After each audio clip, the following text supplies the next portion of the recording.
So they say once you are indicted by the feds that your case is already over. Now, that's only partially true, but the government does have about a 98% conviction rate. However, determining guilt or innocence is only one part of the equation. From there, the defendants are concerned about the sentence length or the amount of prison time that they will serve and where they will spend it. Because in the federal system, you can wind up anywhere from a camp that's more akin to a dormitory at a college, or you can be placed in a maximum security lockdown facility in a tiny cell for most of the day, every day. So how does the Bureau of Prisons determine where an inmate will serve his or her time? Well, you're about to find out.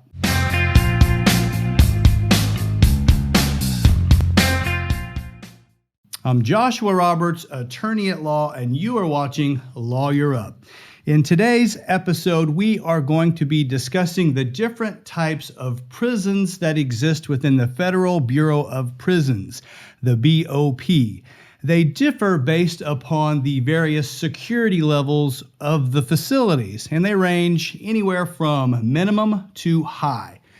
Then we're going to take a look at the factors that the Bureau of Prisons considers in regard to every inmate in determining the appropriate custody level for that particular individual.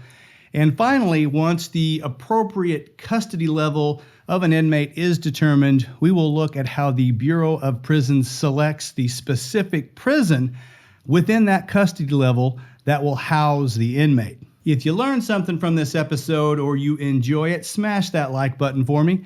If you got something to say, you got a comment, put it in the comment section below. If you haven't subscribed, what are you waiting for? Hit that subscribe button.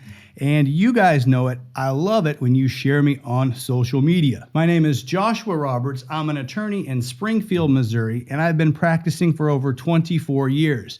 My primary area of practice over the past decade has been in federal criminal defense, and the cases I generally handle include large-scale drug distribution rings. These are multi-defendant cases where they're importing and distributing illegal contraband, which is usually meth, although heroin and fentanyl, depending upon how you pronounce it, are making quite the comeback. These defendants are all facing 10 to life. 10 years being the minimum and a life sentence being the maximum. So it's significant time. Now, in this video, we are looking at the federal prison system. We are not looking at state courts or state prisons.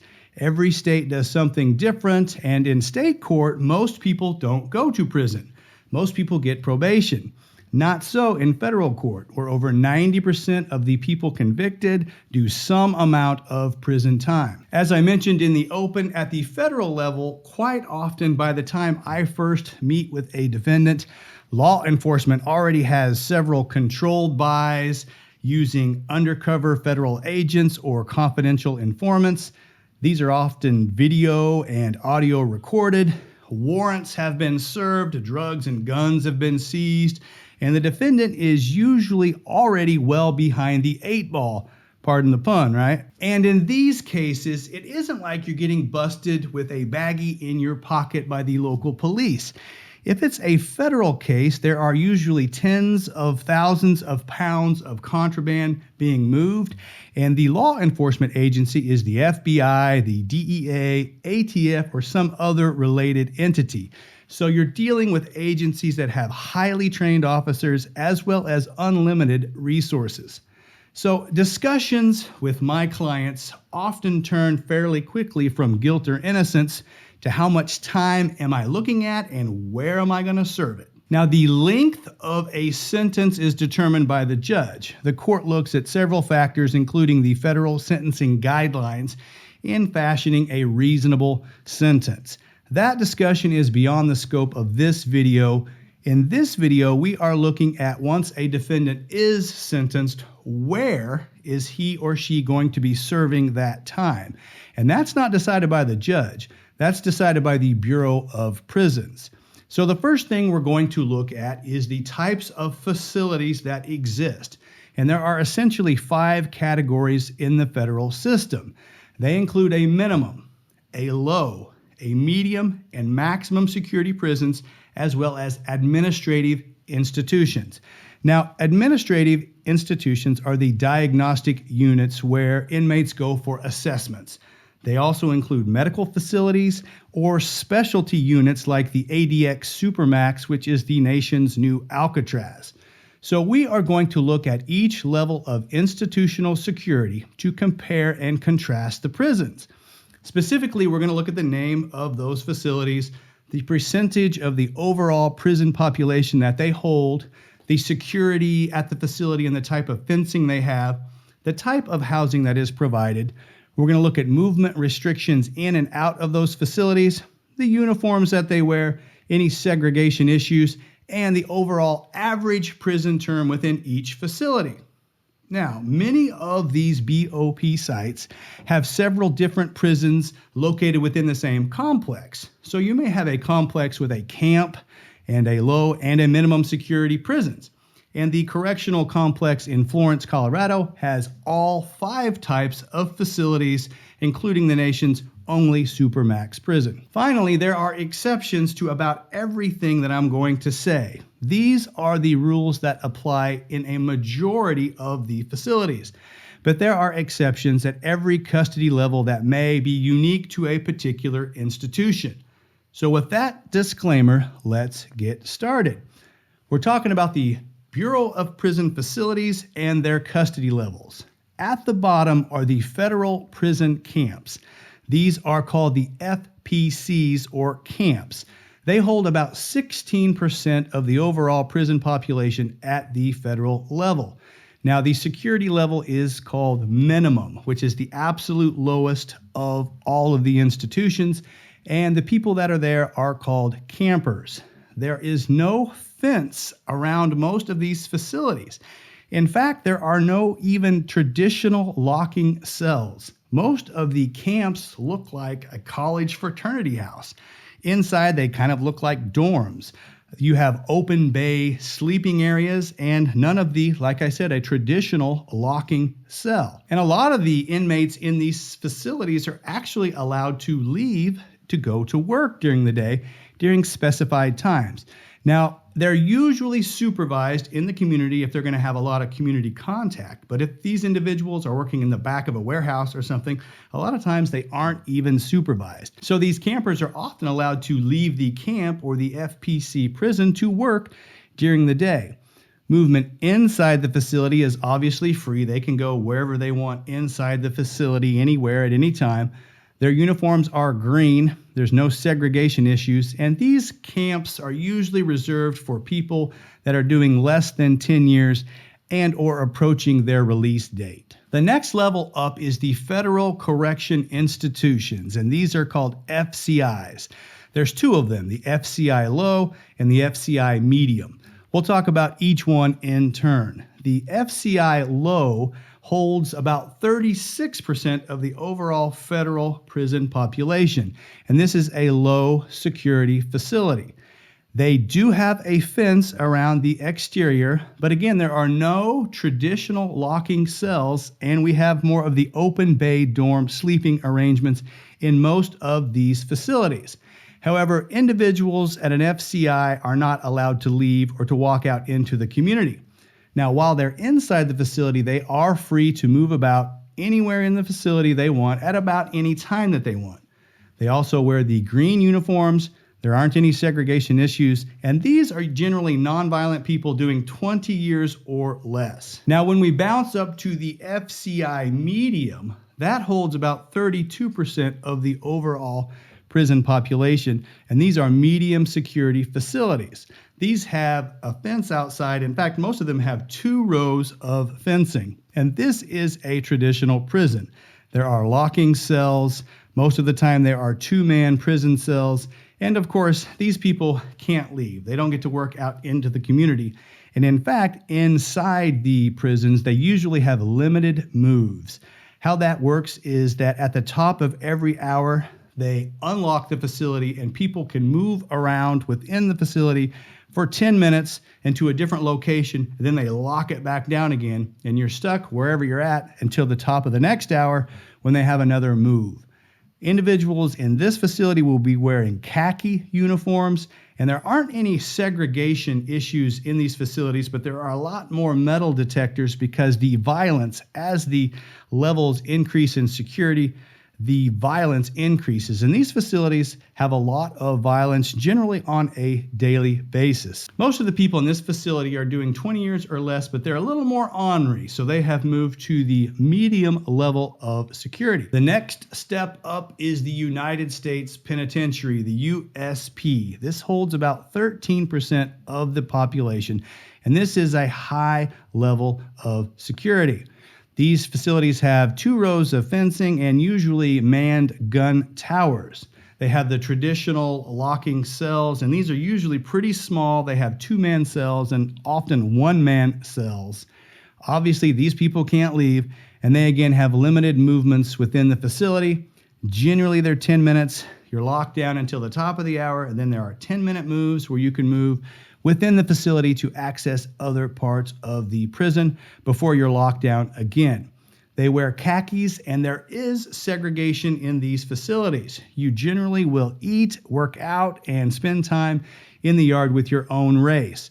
There is a lot of violence and a lot of gang violence with high-level gang leaders in these facilities. So they generally will segregate races, keep people apart because of the high levels of violence that occurs in these types of institutions. Now, those are the 4 main prisons that you find within the BOP, but there is the Supermax at the top, the USP Administrative Max that is in Florence, Colorado, and that holds 4% of the nation's federal prison population. And we only have one of these. And of course, it's a high level of security. You got your rows of fencing, you've got your manned guard towers. This facility, you generally have 1-man cells. And these individuals are monitored 24/7 by video surveillance. Now, this facility generally holds high-profile criminals. It presently has El Chapo, Ted Kaczynski, members of ISIS and the Taliban, the bombers of the World Trade Center and the Boston Marathon are all being housed inside this facility presently. Obviously, these people don't get to leave, so there's no moves out into the community, and there's no moves inside either. These individuals must remain in their cell, and everything is brought to them. Some inmates actually have no human contact whatsoever. Everything is delivered to them through a slot. And I don't know what they wear there. I assume they're wearing khakis, but I've never represented an individual that's gone to the Supermax. So I don't know exactly what the prison uniforms are. They don't have segregation there because it's not needed, because the individuals are always separated. And again, this is for your high security, high profile inmates, most of which are doing in excess of 20 years. So those are the 4 main facilities, but there are also administrative facilities, and these have a high level of security because they house all levels of inmates. And these include the diagnostic centers where new prisoners are evaluated for physical and mental evaluations. With COVID, they're quarantined there. And then their custody level is scored to determine an appropriate security level for their permanent BOP facility placement. These administrative facilities also include all the fed meds. We have one, for example, here in Springfield, Missouri, which is a medical facility. And the Supermax prison, because it's so specialized, is considered technically an administrative prison. So those are the types of prisons available to house an inmate. The next question is to determine what custody level or security level is appropriate for a given inmate. To determine this, the BOP will complete an inmate load and security designation form. This form is available on the BOP website if you want to fill one out for yourself. Now, the score sheet is 1 page, but the instructions on how you fill it out are 110 pages long, so it is involved. We're going to hit the highlights. The process looks at several factors that determine an inmate's custody level, and you are assigned a certain number of points in regard to each factor. The more points that are assessed, the higher the security level. At the end of the day, if you receive 11 or fewer points, you qualify for a camp. 12 to 15 points is low security. 16 to 23 points is a medium security facility, and 24 points or more gets you to the penitentiary and a high security level. But that's for men. For women, it's a little different. For females, 15 points or less gets you a camp, 16 to 30 gets you a low. There is no minimum security facility for females, and 31 or higher gets you placed in a high security facility. So if you're comparing males to females, for a male with 24 points, you're going to a maximum security facility. If you're a female with the same amount of points, you're going to still qualify for a low. So there's a difference there. So let's look at the 10 factors that determine how many points an inmate is assessed and ultimately what security or custody level is appropriate for that inmate. Factor number 1 is the severity of the crime that you just committed and were convicted of. Crimes are classified as felonies or misdemeanors. Felonies are more serious than misdemeanors. In the federal system, there are 5 levels of felonies from A to E, and 3 levels of misdemeanors from A to C, with A being the most serious at each level. So depending upon the seriousness of the offense, an inmate is given 0 to 7 points, 7 points being reserved for the most serious offenses. Factor number 2 is your criminal history. Depending upon your criminal history, you can be assessed anywhere from 0 to 10 points. Generally, they assess 3 points for every prior felony within the past 15 years, 2 points for every prior misdemeanor that had a jail sentence of 60 days or more, whether you served it or not, in the last 10 years, and 1 point for all other prior misdemeanors in the past 10 years. Now, there are a lot of variables that go into that it can enhance points, like if you're a career offender, and there are some rules that actually cap the number of points in dealing with simple misdemeanors. Now, the third factor they look at are any pending criminal charges against the inmate, which they call detainers or warrants that are outstanding for the individual's arrest in another jurisdiction.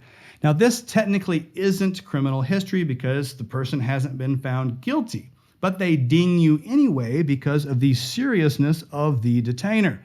So depending upon the seriousness of a pending charge, an inmate is given from 0 to 7 points, 7 again being reserved for the most serious offenses. Factor number 4 is your history of violence. 0 to 7 points are assessed for violent acts. These are separated out into minor incidents versus serious incidents. The more serious, the more points. And the more recent, the more points. A minor altercation more than 10 years old, you get 1 point. A major altercation last week, that gets you 7 points. The fifth factor is a history of escape attempts. And this is a little bit misleading because not only does it count for actual prison escape attempts, which are, rare, but it also includes any missed court dates or missed probation officer meetings. Again, these are separated out into major versus serious incidents, and 0 to 3 points are assessed based upon the seriousness of the violation. The sixth factor is your age, which you can't do anything about, but you get points anyway, because older people statistically commit fewer and less violent crimes. So if you are 24 or less, you get 8 points, which basically all but disqualifies you for a camp, just simply based upon your age. Ages 25 to 35 get 4 points. Ages 36 to 54 get 2 points. And if you're 55 and over, you get 0 points based upon your age. Factor number 7 is the educational level. If you have a high school diploma or GED, you get 0 points. If you're working on your GED, you get 1 point. And that's almost everyone, because in the federal system, they almost force you to work on or get your GED. But if you absolutely refuse to do it, you're not going to do it, then they assess 2 points. Factor number 8 is the drug abuse history. If you have none or you haven't used drugs in the past 5 years, it's 0 points. Otherwise, you get 1 point. So they don't put a huge point factor on drug abuse history because it's so prevalent in the system. Number 9 is your surrender status. After the indictment, if you voluntarily surrender yourself to authorities, you get a 3-point deduction. This is the only factor that can reduce your overall security point total. If they arrest you in any other way, then you get 0 points. So you're not penalized if you don't turn yourself in, but you get a deduction if you do. Now, at this point, they total up all of those points, and it gives you a security point total. As I said before, if you receive 11 or fewer, you qualify for a camp. 12 to 15 low, 16 to 23 medium, 24 or higher gets you a maximum security facility. And that's for men. Again, for females, less than 15 gets you a camp, 16 to 30 a low. There is no medium security facility for females, and so 31 or higher gets you placed in the USP. However, your security level can be bumped up based upon a 10th factor, which is the public safety factor. If you are a sex offender, an illegal alien, you threatened a government official, or were otherwise violent while previously in custody, you can have your security level bumped up even if your security point total would warrant a lower level of security. And last but not least, the sentence length or your months to release is also considered. People getting out sooner rather than later are more apt to behave. So if you are in serving life, who cares about behaving? But if you are closer to your release date, the more likely you are to move down security levels. So that is how the BOP determines what security level is appropriate for any given inmate. The next step in the analysis is to determine what specific facility the inmate will be assigned to. There are 122 federal prisons in total. So, for example, say an inmate is assessed a low security level. There are 30 Fci Lows in the United States. So how do they determine where a specific inmate will be specifically placed? Well, there are 3 main factors that go into that decision. Number 1 is your release or your home plan. And this is where do you plan to live when you get out?